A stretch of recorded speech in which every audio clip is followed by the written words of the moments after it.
But you lose people's retirement money at scale, and this country's gonna get ugly. There's gonna be a rage that they're not going to be able to contain. At the moment, a lot of people are not allowed to put those into retirement vehicles and other types. What it's doing is denying people sort of a better retirement. But then, if you were listening really closely, came the admission about what Schwartzman's real goal is. If there's a change in that area, that becomes a huge opportunity for the firm. Just got a little taste of a Wall Street earnings call dating back to 2017 featuring Steve Schwartzman. If you're not familiar with him, he actually happens to be the CEO of the private equity Goliath known as Blackstone. And thanks to President Donald Trump, who's firmly up the ass of private equity firms, Schwartzman is one step closer to getting that huge opportunity, as he described it, of getting private equity into your 401k retirement account. So look, we'll get to what this all means in just a minute, but first, some important context to understand what's transpiring here. So right now, Americans have little to no private equity investments in their retirement accounts. Currently, fewer than 1 in 10 retirement plans offer any kind of alternative investment option, and only 2.4% make private equity available. And that's because of a law, an important law if you ask me, that's called the Employee Retirement Income Security Act, or ERISA. Under ERISA, it requires fiduciaries, the employers or plan administrators entrusted with the plans, to act solely in the best interests of employees, which includes choosing prudent investment options. Now, the reason the retirement plan sponsors usually do not make private equity available in their retirement plans is because they are afraid of both violating ERISA and also getting sued. And on top of that, private equity investments are actually riskier than the stocks and bonds that make up the typical retirement account. Now, let's get to what Trump decided to sign just last week. He issued an executive order that could change the entire status quo.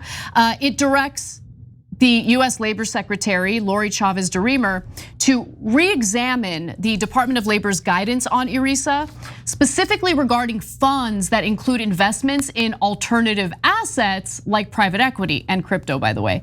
So the Labor Department oversees the retirement plans, and Trump's executive order, as it reads, says that the secretary shall prioritize actions that may curb ERISA litigation that contains fiduciaries' ability to apply their best judgment in offering investment opportunities to relevant plan participants. In other words, retirement plans, like sponsors for these retirement plans will be allowed to include those riskier alternative assets thanks to protections against getting sued.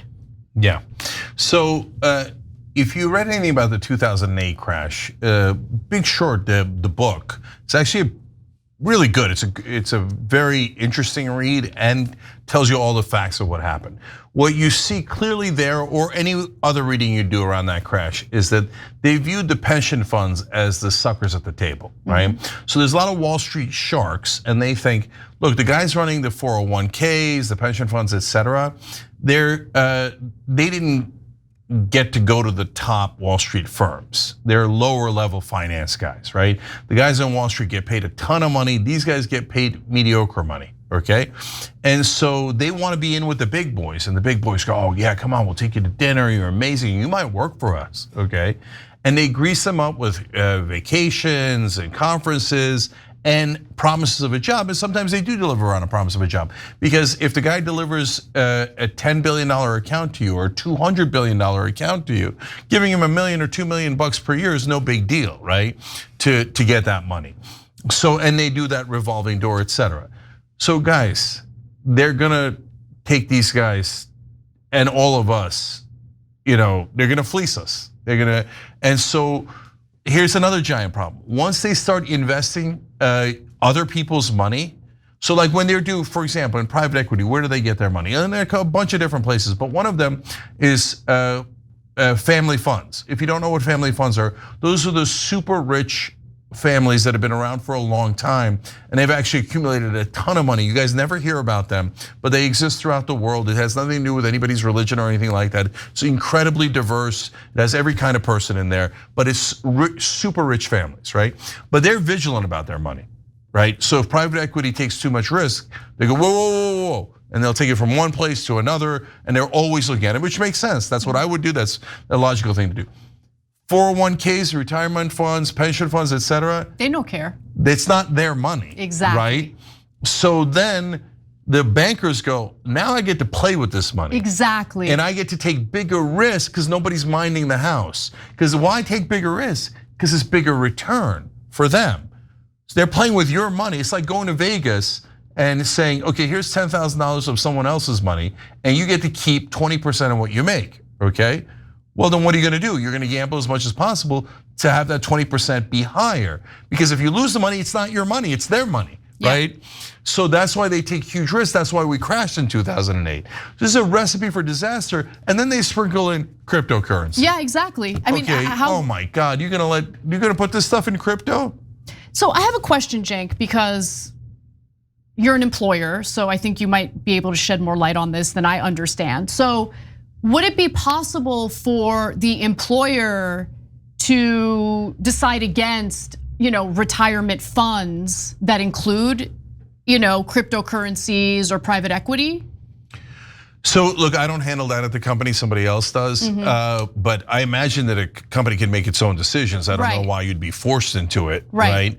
But again, they're gonna look for suckers at the table, and they're not gonna look for tiny little companies like this. They're gonna look for giant companies. Of course, yeah. And they're gonna look for employees that have no choices, public employees, etc.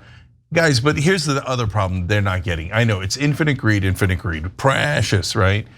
But you lose people's retirement money at scale, and this country's gonna get ugly, okay? I mean, yeah, and they don't realize how ugly it's gonna get because we already feel put upon, right? We all know that the donors control all of our politicians, and we know that the bankers could easily buy off our politicians. Now they buy them off to do this, and they lose our retirement money. Oh my God. There's gonna be a rage that they're not going to be able to contain. And it's chipping away at an important rule or an important protection that we have in our financial system, which is the fiduciary, right? The fiduciary is supposed to look out for the individual who's investing their money, right? It's different from a broker that gets a commission by selling things to a client. So look, Trump is, this is like a prime example of how corruption works.